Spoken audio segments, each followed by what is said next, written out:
A stunning headline in the New York Post caught my eye over the weekend.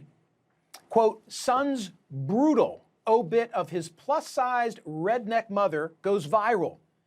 The idea that a son would trash his dead mom and go viral for it, you can imagine why I found that distressing. And then I took the time to read the actual obituary in the Fayetteville Observer. It was nothing like what the Post suggested.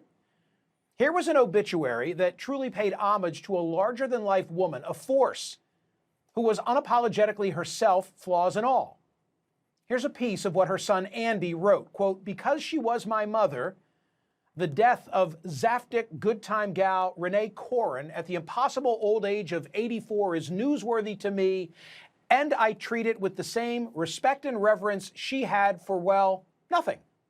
A more disrespectful, trash-reading, talking and watching woman in North Carolina, Florida, or Texas was not to be found. She played cards like a shark, bowled and played cribbage like a pro, and laughed with the boys until the wee hours long after the last pin dropped. At one point in the 1980s, Renee was the 11th or 12th ranked woman in cribbage in America, and while that could be a lie, it sounds great in print.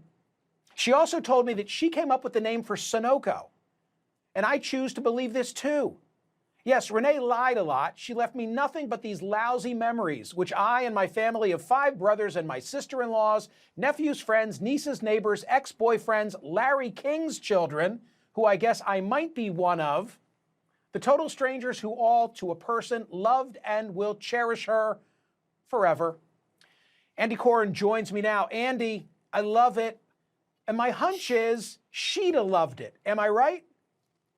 Well, first of all, it's such an honor to be here, Mr. King. And we've been waiting practically my whole life to meet my true father here in his time slot. Right. So I hope you don't mind. We brought a portable DNA kit to make things official.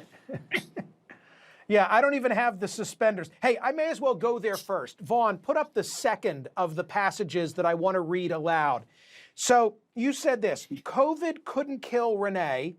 Neither could pneumonia twice, infections, blood clots, bad feet, breast cancer twice, 2 mastectomies, 2 recessions, multiple bankruptcies, marriage to a philandering sergeant major, a divorce in the 70s, 6 kids, 1 cesarean, a few abortions from the quietly famous abortionist of Spring Lake, North Carolina, or an affair with Larry King in the 60s. Renee was preceded in death by her ex-boyfriend, Larry. What is the deal on Larry King?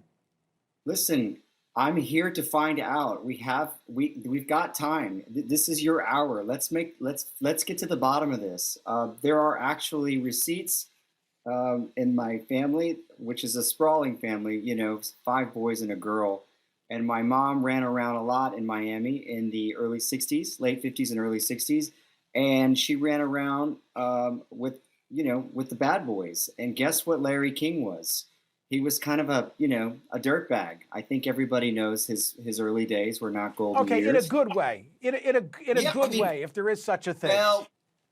Well, maybe. I mean, the story is that he stole some money from my mom's parents, and that's finally Jesus. what. All right, hang on a second. Let's get back to what she was. He's not here to defend himself.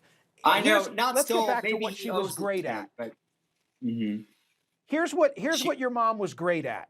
Dyeing her red roots, weekly manicures, dirty jokes, pier fishing, rolling joints, and buying dirty magazines. She said she read them for the articles, but filthy free speech was really Renee's thing. Hers was a bawdy, rowdy life, lived large, broke, and loud. I should tell people that on her 85th birthday next spring, you're having a non-denominational memorial service. What the hell is that going to look like? I hope it's gonzo and weird and loud and colorful and filled with Pepsi and carbs and Krispy Kremes, and we have a real celebration of what I've been calling the Queen of the Dirtbags, because that's what my brothers and I kind of jokingly refer to each other as. But we have a lively memorial for a lively woman. It's the least we can do, and the place that she truly loved, which was the bowling at B&B Lanes in Fayetteville. And to go back where I started, Mom would have loved the way that you've memorialized her, right?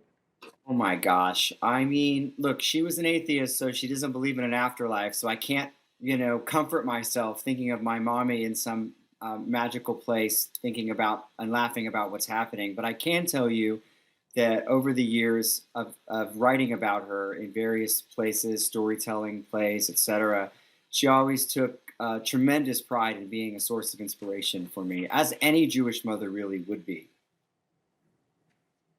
Andy, we're gonna send a film crew May 10 of Oh, I think it's 2022 going to just to be. watch all this happen, okay? I think it's going to be really good, good material. I think it's going to be plenty gonzo. I mean, North Carolina is rowdy and Fayetteville is dirty, so it's a great combo. Okay. Sorry. I'm laughing as I say sorry about your loss. Thank you, Andy. You know what? Hey, Smerconish, people needed a laugh, and I'm really, truly, I mean this. I'm so honored that my mommy could really give people a moment to laugh in the face of death because she did for 84 years.